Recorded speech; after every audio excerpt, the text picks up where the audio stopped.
Jadi vonis buat saya menurut Habib Rizik atas permintaan raja di raja yang tampang deso tapi sadis adalah 8 tahun. Ya. Jadi beliau itu meminta agar saya divonis 8 tahun. Ya, jadi hati-hati dengan penampilan. Ya, penampilannya bengis, kadang-kadang hatinya lembut. Tampangnya deso tapi sadis. Ya. Dua-dua kasus saya, yang pertama eksepsi diterima alias harus bebas, yang kedua vonis bebas. Dua-duanya tidak bisa diteruskan, tapi vonisnya akhirnya 4 tahun. Padahal beliau minta 8 tahun. Antum tahu beliau ya? Nah, masalahnya sekarang kalau pakai nyebut nama lagi, pasal lagi gitu ya. Udah pakai beliau aja dah. Ya. Udah. Saya tutup saja dengan prosesi pengetukan palu ketika akan vonis, supaya jamaah juga dengar. Setelah Saudara Alfian alias Alfian Tanjung melalui rangkaian persidangan bla bla bla bla bla, dinyatakan bahwa Saudara Alfian tidak berkesesuaian dengan pasal yang disangkakan.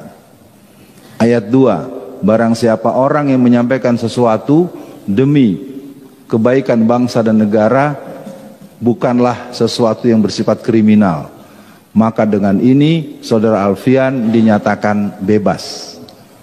Tapi tetap dan yang ribut saya di kasasi itu bapak polisi. Ya, lucu ya. Kalau orang kan kalau udah di sidang urusannya kan antara kejaksaan dengan kehakiman ya. Konferensi pers. Ya, dan terutama jenderal-jenderal Kristen. Ya, saya akan katakan ini sekarang memang ada 50 jenderal Kristen di kepolisian. Bukan 20, 50. Nah, saya ngalami langsung. Karena sejak saya di sidang tanggal 16 bulan Agustus tahun 2017, sidang pertama aja itu ketika saya dibawa dalam keadaan diborgol, karena pengadilan itu penuh ramai, itu ribut. Kenapa Ustadz Alfian diborgol? Akhirnya sejak itu kata hakim, sejak hari ini persidangan Ustadz Alfian tidak boleh diborgol lagi. Nah, bolak-balik tanggal 27 Desember tahun 2017 sidang kasus di Jakarta. Kasus Jakarta itu adalah kasus yang merupakan saripati ceramahnya si Ciptaning yang mengatakan bahwa PDI Perjuangan dicoblos oleh 20 juta warga PKI. Lalu saya masukkan di Twitter, isinya 85% pemilih PDI Perjuangan adalah PKI. Ini ceritanya seperti orang curi motor Pak Budiman. Ada orang nyuri itu. Maling tuh, maling. Jadi yang ditangkap bukan yang maling, yang ngasih tahu. Kan lucu kan? Makanya ketika Bang Yusril jadi saksi, itu habis sama Bang Yusril tuh. Hakim segala macam, jaksa nggak bisa ngomong. Tapi ya begitu. Oke ya, jadi kesimpulannya saya masih seperti yang dulu, cuman mungkin kemarin udah kena lagi pasal di Sumatera Barat. Terus-terusan nih, saya dilaporin terus. Oke, cukup sampai di sini. Karena tadi ada amanat dari Pak Ustadz Budiman untuk menyampaikan hal-hal yang khusus. Ya, saya berharap saya tidak slip of tongue, saya nggak salah ngomong. 1,5 bulan yang lalu, Xi Jinping sudah mengancam Jokowi. Kalian harus sikapi Islam dengan keras. Saya kok nggak paham ini, kok presiden negara lain ngancam presiden kita. Ini terus terang saja, ini saya karena tadi saya tegas betul tadi Ustadz Budiman bilang, Ustadz Alfian akan menyampaikan sesuatu yang tidak atau jarang didengar. Seperti dulu juga pernah saya masih ada nggak bapak yang polisi di sini? Ya, bapak kan yang marah sama saya waktu saya bilang polwan digebukin, lalu bapak komplain, akhirnya saya kirimin videonya. Iya, dulu waktu ada proses sweeping di hotel di Medan, saya sempat cerita, saya ingat beliau tuh agak komplain. Oh ini gini mana? Akhirnya saya kirimin video pada beliau ketika pengusaha Cina pemilik hotel ada proses penertiban oleh pihak Poltabes Medan. Aneh kan? Acara hotel katakanlah di apa istilah kalau bahasa dinasnya itu, didatangi oleh petugasnya dimarahi dan polwannya digebukin sampai rontok giginya. Ya, Waktu itu beliau agak komplain, nggak mungkin gini. Saya kirimin videonya dan karena beliau nggak kasih komentar, mudah-mudahan saya nggak keliru lagi kalau ngomong. Baik ya, jadi Xi Jinping itu sudah perintah dan kita sedang menunggu pengesahan undang-undang HIP. Bukan menunggu berarti kepengen, bukan. Kalau undang-undang ini disahkan, ini pengajian nggak bisa nih. Terus terang aja nih, lagi ngaji atau diserbu sama Satgas partai titik-titik, ente nggak bisa ngelawan, salah demi hukum.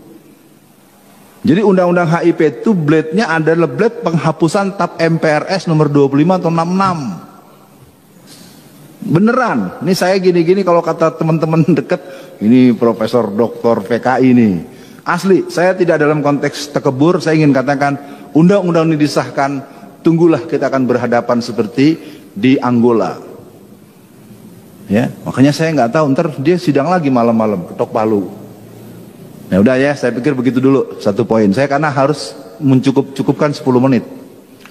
Yang kedua, gerakan PKI sekarang, itu betul-betul sentralnya Jawa Tengah, Jawa Timur. Jawa Tengah itu Semarang dan Boyolali, full. Dari tingkat RT sampai tingkat wali kota bupati sampai gubernur Jawa Tengah. PKI Pak. Ya, cuman repotnya kan kalau ngomongin dibantah-bantah mulu. Saya udah bilang kalau mau debat di TV mana, syaratnya 2. Jangan pakai pasal, jangan pakai fisik. Kalau saya diberi kesempatan mau profesor yang mana, doktor yang mana, ini punten cek Sundanya, hampura. Bukan sok pinter. Ini kan anak udah keterlaluan ini. Karena pernah terjadi mau ada acara di TV One, batal. Gara-gara narasumbernya saya.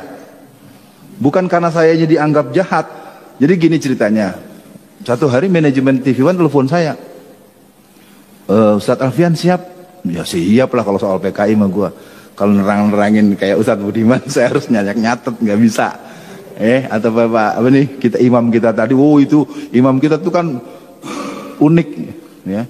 Dulu sering mimpin tahlil, suruh segala macem. Sekarang udah jadi salafiyun, ya. Oke, dan nanti lagi ngobrol yang lain. Jadi kesimpulannya PKI ini sekarang tinggal nunggu tiket. Kalau nanti undang-undang BPIP disahkan, maka kita akan punya CC Pusat PKI. Jadi ini antar struktur pengaturan operasi. Jadi kita sekarang secara de facto sudah negara komunis. Tinggal menunggukan de jure-nya. Dan kalau saya lihat perlawanannya kagak jelas.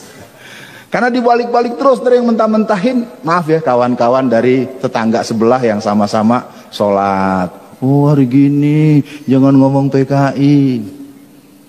Sementara di kelompok Kristen sejak tahun 1974, 1967, 2020 itu kebetulan saya sekarang tinggal di Solo.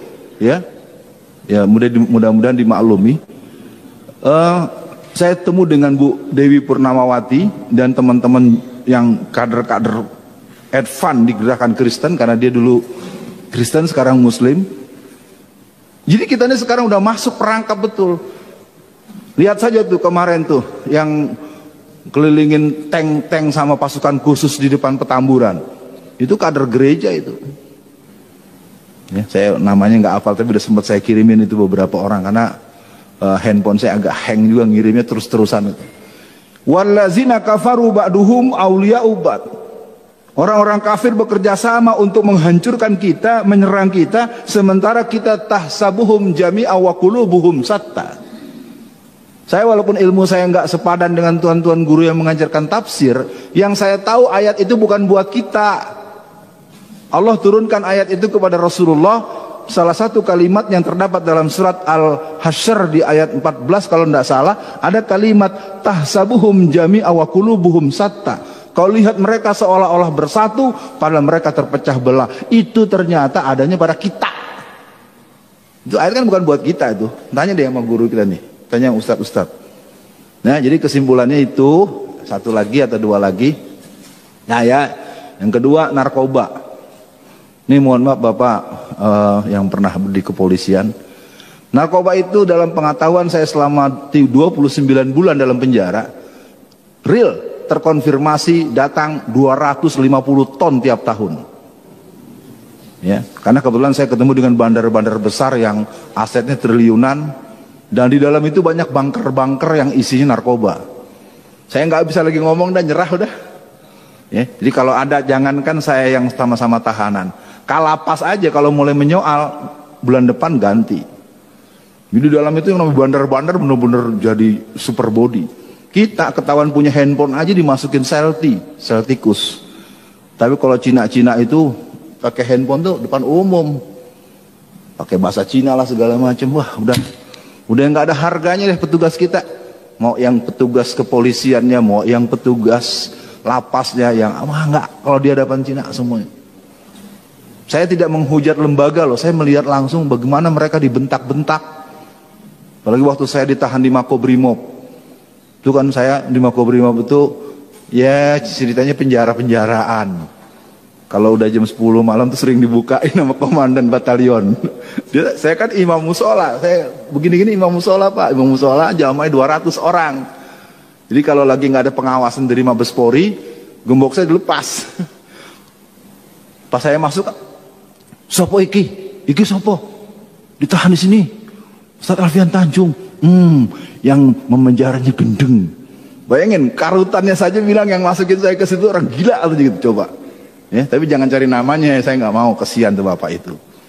Jadi dari sini para jamaah semua, narkoba ini jadi senjata dari jaringan Cina untuk melumpuhkan.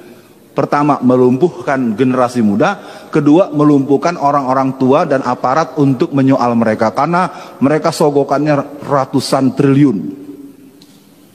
Puluhan, gila. Jadi barang itu datangnya terang-terangan. Jadi pakai kapal-kapal besar itu, di 250 ton kan nggak mungkin pakai gerobak. Ya. Dan transaksinya resmi. Antara seragam titik-titik dengan seragam titik-titik. Udah dah, saya nggak bisa bahas lagi. Pakai berkasnya sama, saya dapat langsung. Dan terakhir, karena nanti kelamaan, yang jadi bandar narkoba di masyarakat itu tokoh-tokoh yang populer dan terkenal. Di tingkat ini, izinkan saya nggak berani nyebut nama, takut saya, asli takut. Beneran pak, saya ngomong aja takut udah. Karena saya kan di dalam diketahui, karena saya ini wakil ketua Komite Dakwah Khusus MUI Pusat. Jadi anak-anak tuh pada cium tangan mulu lah, udah pada laporan. Ustadz gimana Ustadz gini-gini, kamu kenapa kasusnya? Ya saya 13 kilo Ustadz, hukuman saya hukuman mati. Terus tapi sebenarnya yang punya disebut tuh nama-nama orang. Lu bener ngomong gitu? Buat apa Ustadz, dari penjara? Jadi sekarang ini memang betul kalau kita nonton film India, Tuan Takur, lu Tuan Takur nggak? Ya kalau saudara-saudara bangsa ini kita padahal di belakang tanah rakyat dijarah, anak-anak kecil diracun segala macam. Jadi negeri ini Tuan Takurnya ada banyak. Siapa saja dia, cari sendiri aja. Ya, kena pasal lagi gua nanti ya. Tapi intinya negeri ini memang sudah dihancurkan dengan serius. Maka saya himbau buat para semua jamaah, jangan jauh-jauh dari Allah. Jadi